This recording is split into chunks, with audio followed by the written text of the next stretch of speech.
All right.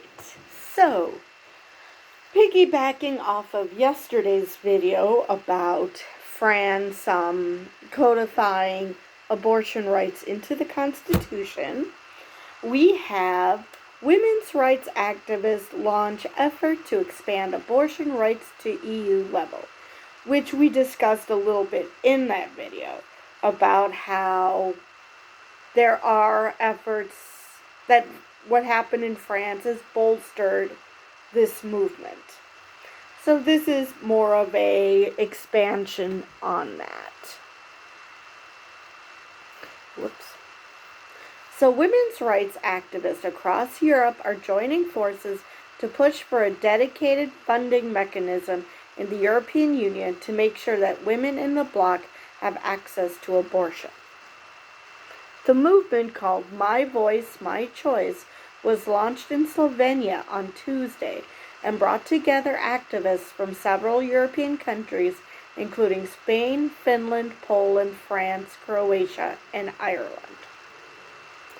We are organizing at the European level to push the abortion issue forward, Marta Lempart, one of the leaders of the Polish women's strike, told Euronews Health ahead of the announcement. We will collect signatures to have member states opting into a program that will provide them with financing when they provide abortions and reproductive care to residents from other member states, Lempart explained about the new initiative. The launch of the campaign came a day after French lawmakers voted overwhelmingly in favor of enshrining abortion access in the Constitution. European activists said the French vote was inspiring and a good example for women's rights movements. France's Catholic Conference of Bishops criticized the vote, however. Of course they did, releasing a statement that they prayed fellow citizens would rediscover the taste for life, for giving it, for receiving it, for accompanying it, for having and raising children. Okay, now, my problem with this is people who give arguments similar to think of the child arguments, my response is, okay, did they have a choice in being aborted? No. Did they have a choice in being born? Again, no. They don't have a choice in any of this. So why even use that as an argument? I mean, they don't have a choice either way. They can't choose. Yeah, this kind of sucks. I would rather not be alive. Or, nor can they choose to be born. So, I fail to see how this argument helps anything. Let's see. Would rediscover the taste for life. It's not like people who are pro-choice are hoping to get pregnant so they can abort the pregnancy. That is literally not what pro-choice means. It just means that if it is necessary, whether it's because of circumstance or health to the mother or the baby, whatever the circumstance, they should be able to abort the pregnancy if they need it.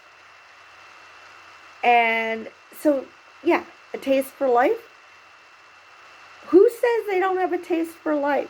It's actually because they have a taste for life that they have to choose an abortion, because they want to be able to live out their life the way they want to, or not die because of a pregnancy, or because the fetus is non-viable. Well, what kind of life are you giving this potential child when they might live at most a week? How is that a taste for life? Anyway, let's see, forgiving it, again, nobody is, except unless you're anti-natalist, nobody is saying that giving life is a bad thing. For receiving it, I have literally no idea what that means. For having and raising children. Again, people want to have and raise children.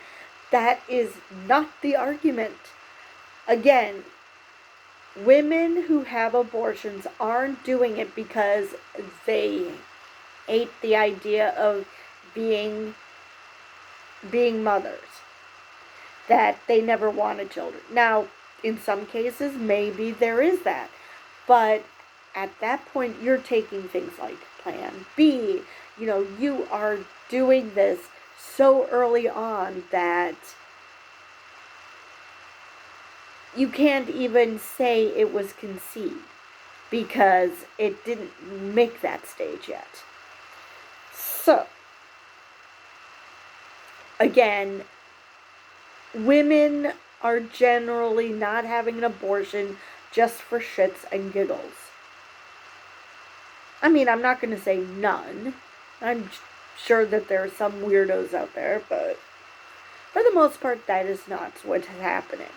They want to, most women want to have children, want to have a family.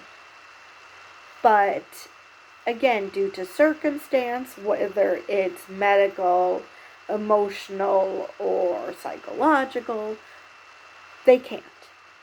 At that very moment, they cannot. So, yeah, this is not about, some psychopath. Women who have abortions aren't some psychopath that just do it just for the hell of it. There are reasons, and it's none of anybody's business what those reasons are. They have their reasons, and they should be able to have control over their own lives. Okay, let's continue.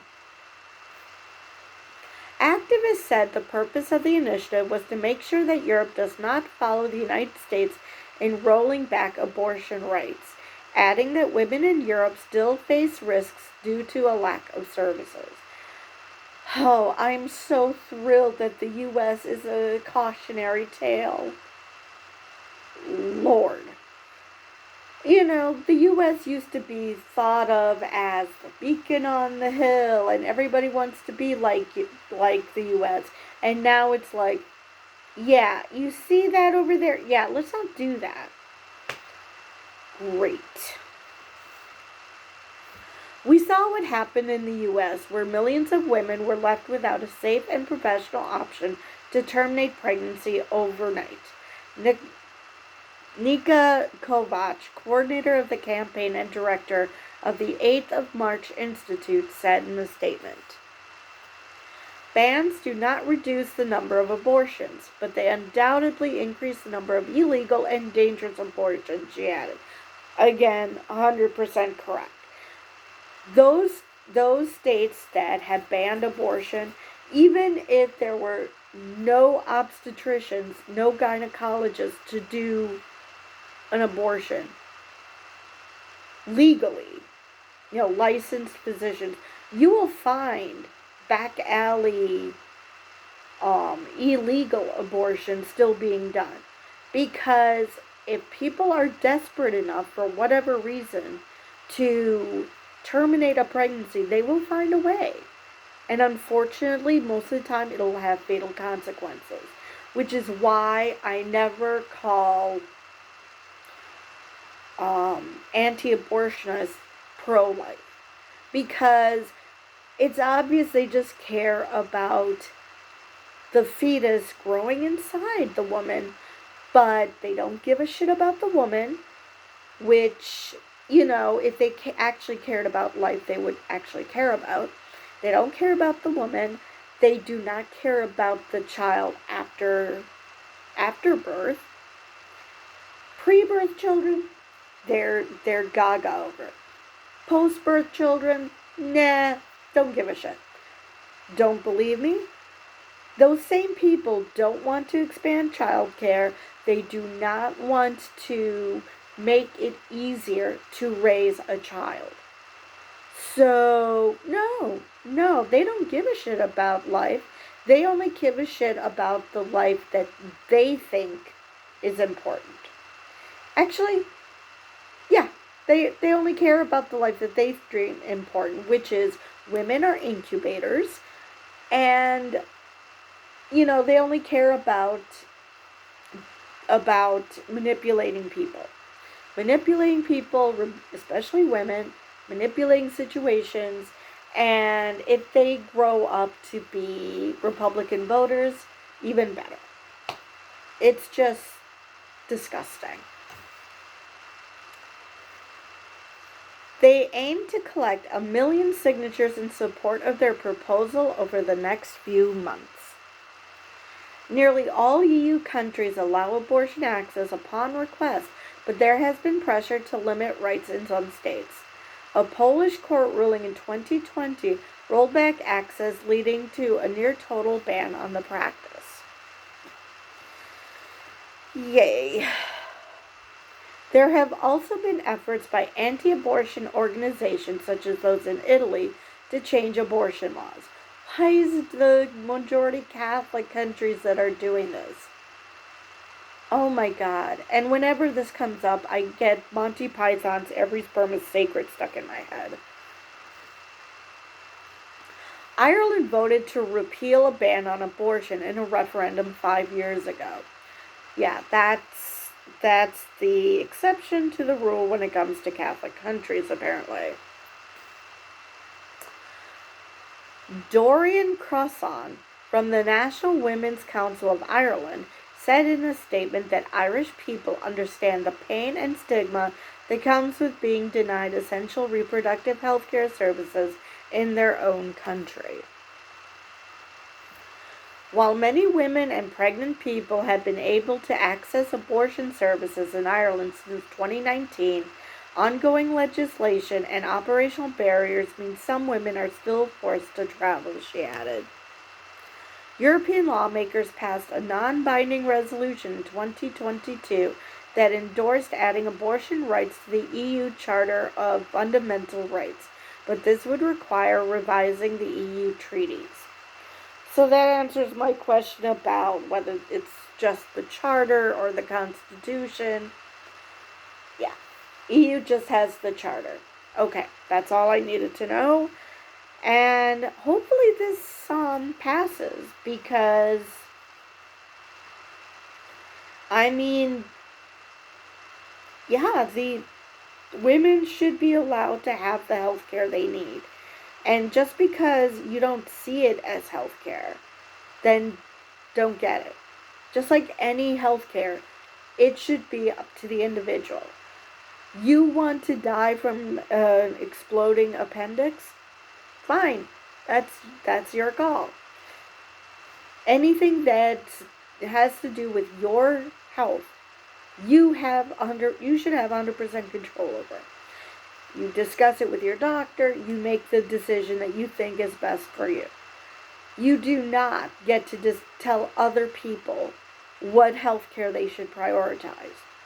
You don't get to tell them what health care is right for them, because it's not your health care. It's as simple as that. And it is so annoying that people see this as anything more than that. It's healthcare. So, yeah. That's the end of the article. This was a short one. So, with that, where's my cursor? With that, I believe I've covered everything I wanted to in this video. A lot of it is a repeat from my video from yesterday. And with that, I will see you guys in the next video.